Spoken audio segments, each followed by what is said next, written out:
My parents, 65 female and 67 male, are livid because I'm not allowing them to see my daughter after they spanked her. Am I the a-hole? For context, I live abroad, and this is only the second time my family has met my daughter. My wife, 28 female, and I, 28 male, flew down for the holidays, as well as an extended vacation, so our 3-year-old daughter could see my home country, Brazil, and have a fun, different experience. We spent New Year's at my parents' house with my extended family.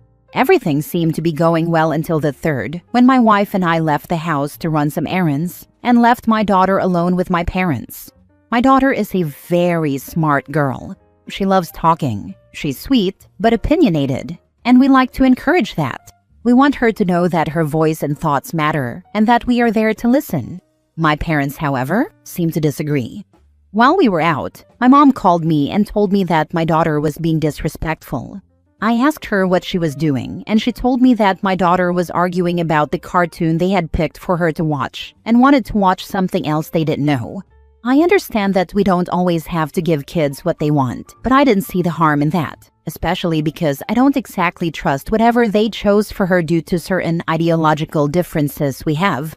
So I sent her a link to a YouTube series my daughter likes to watch and asked her to put that on instead and tell her that mom and dad would be back soon to talk to her. Next, my mom told me she had already taken care of it. I was confused as to what that meant, and she followed up by saying that she had spanked my daughter to teach her not to argue. Needless to say, I was furious. I hung up, told my wife, and we immediately dropped everything and drove back. We do not spank. We never have and never will. As someone who was spanked a lot for unnecessary and stupid reasons, I understand that it does not work and only harms the child. And yes, I had mentioned this to my parents before. We had a pretty ugly argument when we arrived, but I kept my position clear. They did not have the right to do that, and I would not be taking it lightly. My parents are very strict in their ways, and they refuse to apologize or even acknowledge that what they did was wrong, if not for the spanking itself, then at least for doing it without my permission. Long story short, we packed up the same day and left. I called the hotel in the next city we were visiting and booked a room earlier than planned. It was about a week before we were originally going to leave.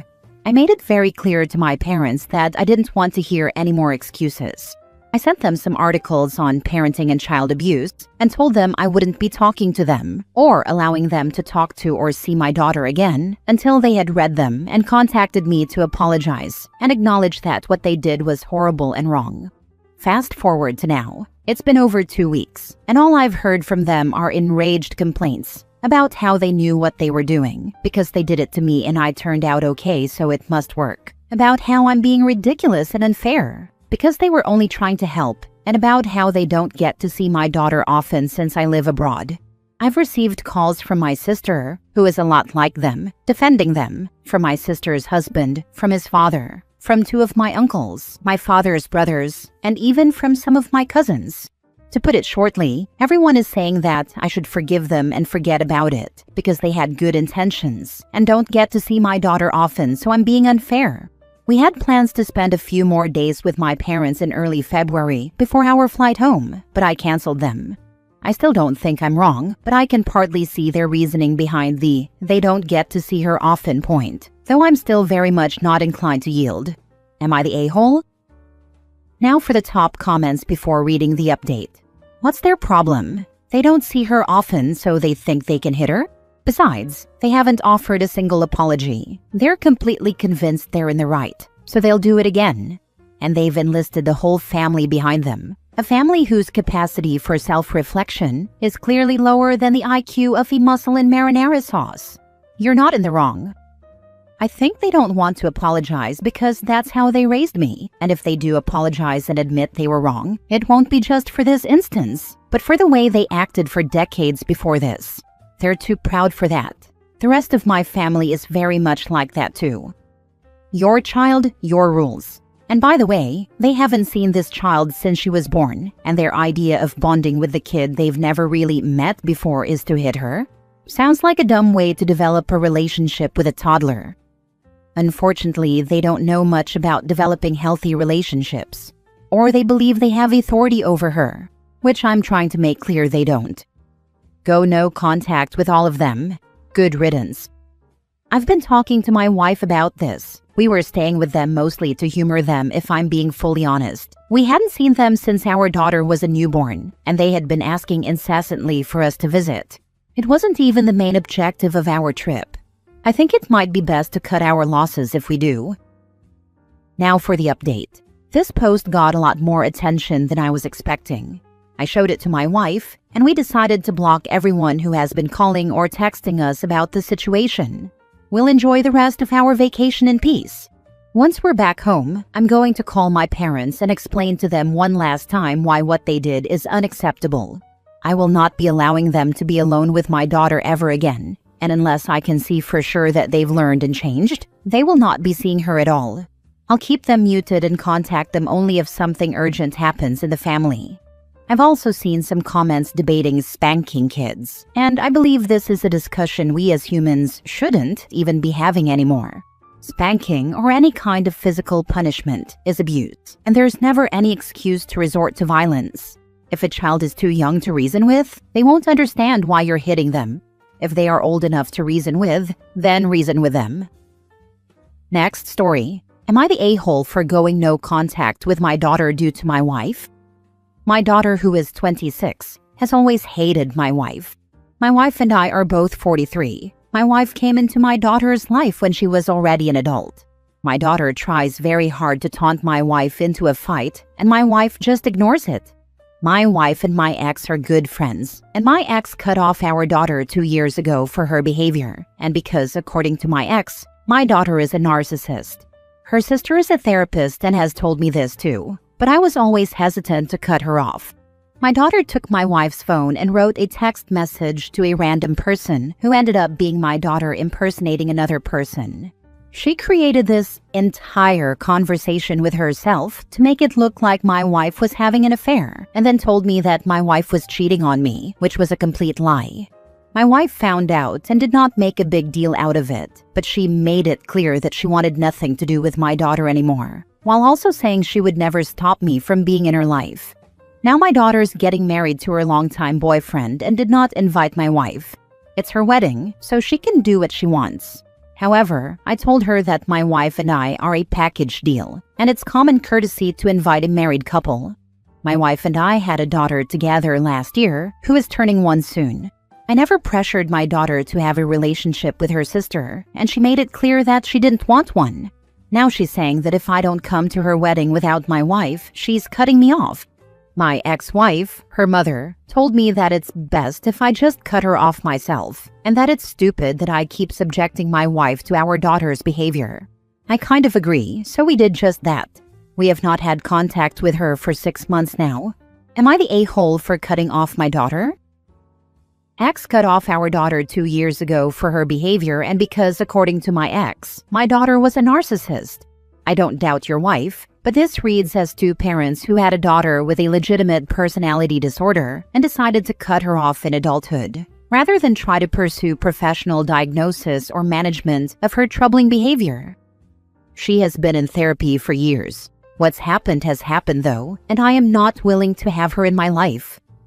How do you force an adult daughter into getting help for something she doesn't see as a problem? OP does not indicate that the daughter has acted this way all her life. The story starts with OP saying she was already an adult. So, armchair psychologist, how exactly should OP and his ex have approached this? Do you know something the rest of us don't about treatment options? She has acted like this all her life. Sorry if that was unclear. She has also been in therapy for years. We cannot force her to keep going anymore, and her actions have led to this. I would not take this from a stranger, so it does not make sense for me to take it from my daughter just because I'm her father. You're the a-hole. She doesn't have to invite your wife. It's clear you've chosen your wife over your child. However, it's your right to choose not to go to the wedding. Mind you, my daughter met my wife when she was 24. She is not a child anymore. She knew what she was doing and made an adult choice to make it seem like my wife was cheating. I would not take this from a stranger, so it makes no sense for me to take it from my daughter just because she is blood. I have chosen my wife and my minor child over an adult who decided to act like this. I will not go to her wedding. Next story. Am I the a-hole for being in my granddaughter's life despite my daughter-in-law? I'm a 55-year-old widowed man, and my oldest son, who is 32, is a stupid bastard. He has 4 kids with 3 different women, a 14-year-old son he had at 18, 2 daughters with his wife, a 2-year-old toddler and a baby who is a few months old, and another toddler daughter who is a year and a couple of months old, whom he had from an affair while his wife was pregnant with their first daughter. Yes, I know he's a stupid, cheating bastard, and I don't condone that at all. I would have supported his wife if she had chosen to divorce him, but she didn't. She stayed and had yet another baby with him. She's fine with my grandson, but she wants the entire family to act like his other daughter doesn't exist, and I refuse to do that. She's still my granddaughter, affair kid or not. I visited her and her mom in the hospital when she was born. My son wasn't there. They live less than 30 minutes away from me, and I visit her a couple of times a year. Her mom doesn't have a problem with it. I love that little girl just like I love all my grandchildren. I get her presents for her birthday and for Christmas, just like I do for everyone else. My daughter-in-law hates this and says that my son paying child support is more than enough, and that I shouldn't show the kids that she's equal to them. But she is. Now I'm not invited to their house, and they won't let me see my granddaughters, and it hurts so much. But I still won't abandon my other granddaughter, because it's not her fault how she was born.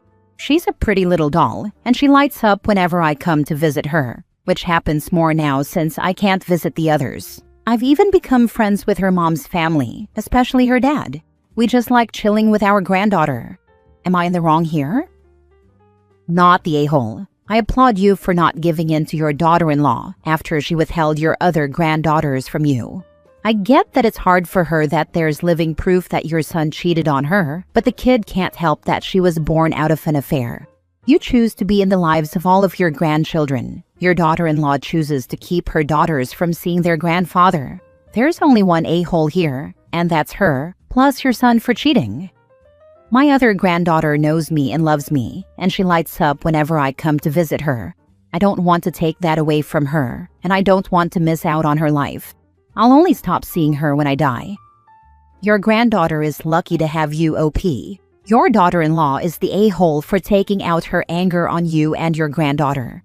And it's all because she can't punish her cheating husband. She needs to go to therapy.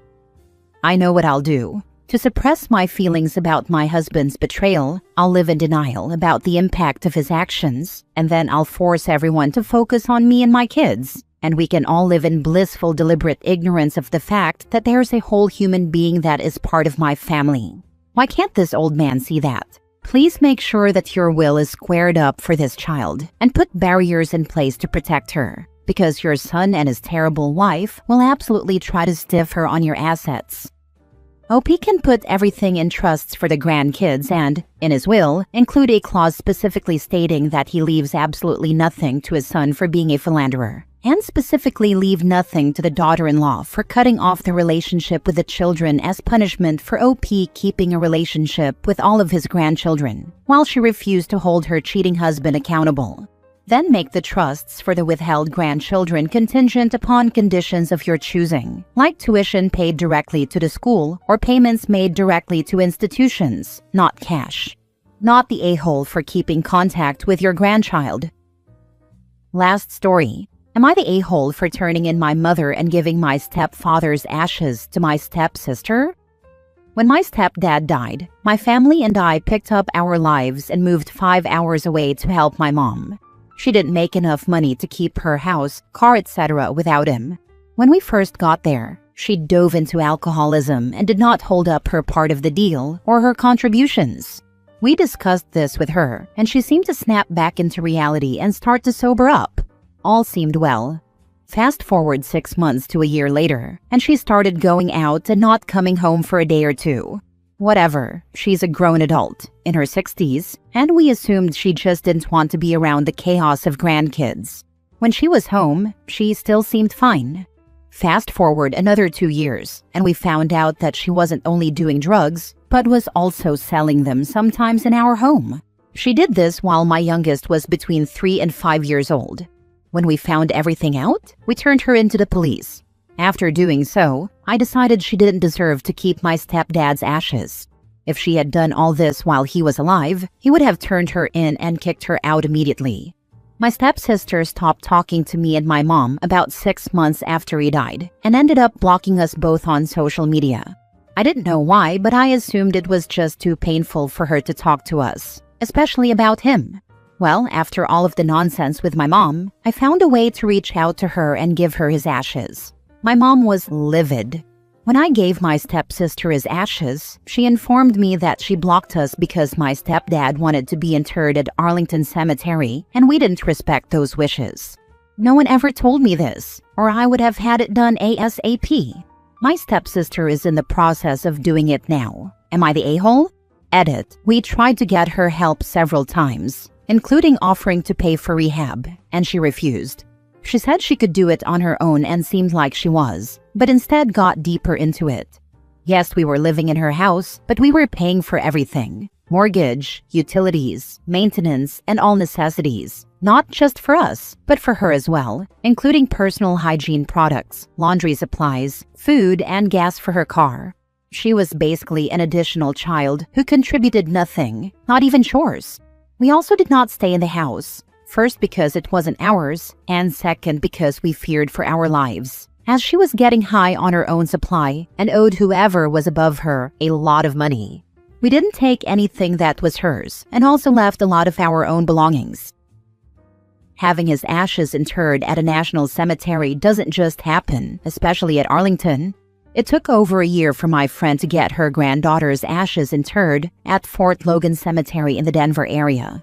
It's never too late to do this. Contact your nearest national cemetery for information. My stepsister knows what to do and is in the process of doing so. Thank you for the insight, though. Yeah, you way overstepped. No matter what your stepdad's wishes were, you didn't know that, so that's odd. His daughter did not take the time to come forward and tell you those wishes prior. I don't care what your mom was doing. That was her husband, and it was not yours to take. Definitely an a-hole. Stealing the ashes of her husband, living in her house, and being so unsympathetic to her needs as to push her out. Then claiming she was dealing drugs from her home where your kids had round-the-clock care, turning her into the police to finish off your conquest of all that was hers? Well played, a-hole. I don't believe anything you said about her. You have to be a troll. There's no other way you'd have the audacity to say a drug addict was providing round-the-clock care when she couldn't even care for her own house. Thank you. She was not providing round-the-clock care at all. She agreed to watch my youngest while I was working. I worked from home so I could help her at times as well, and usually made lunch for all three of us.